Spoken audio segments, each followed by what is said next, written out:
Welcome to the UMBC Coaches Corner. I'm your host, Steve Levy. Our final show of the semester and of the 2016-2017 year. It's been a great pleasure being with all the students here in the MCS class. And for our last show of the year, welcome in our youngest head coach, and newest head coach, Heather Gelbart. Heather, welcome to the Coaches Corner. Thank you so much, Steve. I had no idea I was our youngest head coach. Yeah, I believe so. 10 months in Baltimore, 10 months at UMBC now. So what are your thoughts about the Baltimore area? I know we talked and you hadn't spent a lot of time in the Baltimore area, but what are your thoughts about Baltimore and about the UMBC campus in general? Well, it's been a great 10 months. It's been a busy 10 months. We started out here in late July, and we've spent a lot of time working on our own team and worked recruiting so much, which has taken a lot of our time. I haven't been able to go see as many of the sites as I wanted to, but I've made it down to the Inner Harbor. Beautiful. Great restaurants down there. Love the food. But I've really enjoyed my time here, and I'm very happy at the UMBC campus. It's got a great family feel to the department, and the campus itself is beautiful, and I've done a lot better with the winter time than I expected to. That's right. A little bit of a change there for me, but I've enjoyed it so far. Now, a standout player at NC State. When did it all kind of sink into your mind that coaching could be a part of what you did, as a lifelong profession? It's funny. I think people probably knew that I was going to coach before I knew it. It wasn't until probably my freshman year at NC State. My high school coach was also my travel ball coach. Club ball is big in softball. He had asked me to come back and help him coach over the summer after my freshman year in college. So while I was home for winter break my freshman year, I helped him out at a tournament, and I fell in love with coaching. So I obviously loved the game for a long time, and I realized at that point, especially after my freshman year when I spent the summer coaching, I realized that this is something that I loved, I had a passion for, and I wanted to look into more. And very lucky that I've been on the path that I've been on, and got to learn from a lot of great players along the way and a lot of great coaches.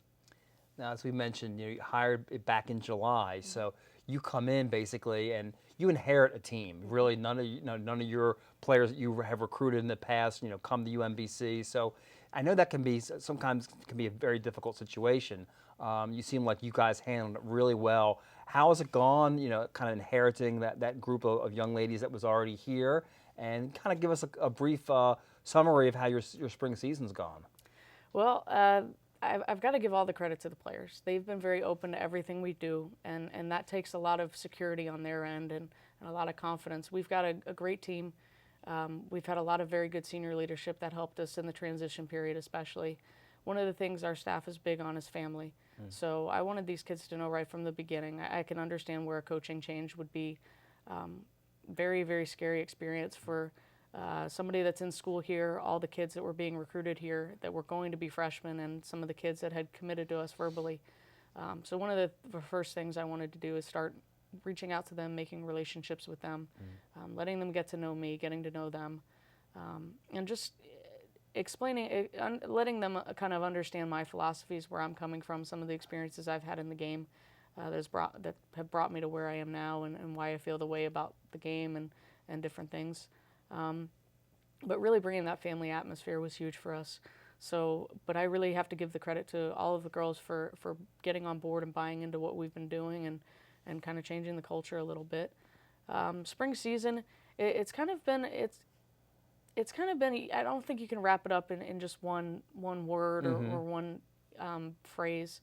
It's each weekend has been its kind of own microcosm, and some weekends have been really good and we've been very focused. Some weekends we've had some slip ups and some lack of focus, but I think that's part of learning to win, right, and the process of winning.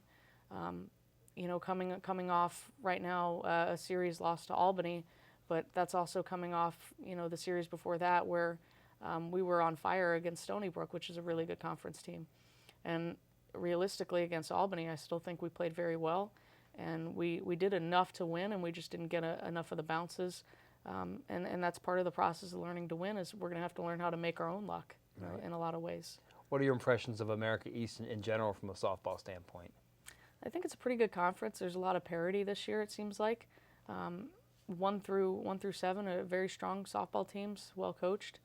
And I think every team is very competitive, and any given day, any team could come away with a win, with a series win, and showing up on a daily basis consistently is going to be the key for us for the rest of the year. Coach, finally, softball wildly popular in this area. I know you'll have some your summer camps and things like that where you're working with some of the younger girls. What would your advice be to an elementary or middle school young lady that you think might have aspirations to play in high school and beyond? What kind of advice do you kind of give to those that you see that are maybe talented, that maybe can go to that high school or play in the college level? I think one of the things about softball and baseball, but especially softball, it's a mental game in that it's often described as a game of failure. I think to be good, you have to fall in love with the process. So one of the things that we do with our team is we focus on quality, so quality at bats instead of just getting hits, because you can hit a ball as hard as you could possibly hit it, but you could hit it right at the shortstop, or the center fielder could make a great catch. So I would say fall in love with the process. Don't get wrapped up in the outcome. I think that's big in learning how to manage the mental game, and being able to do that is a huge part of being successful at the later stages of the game. Talent only takes you so far.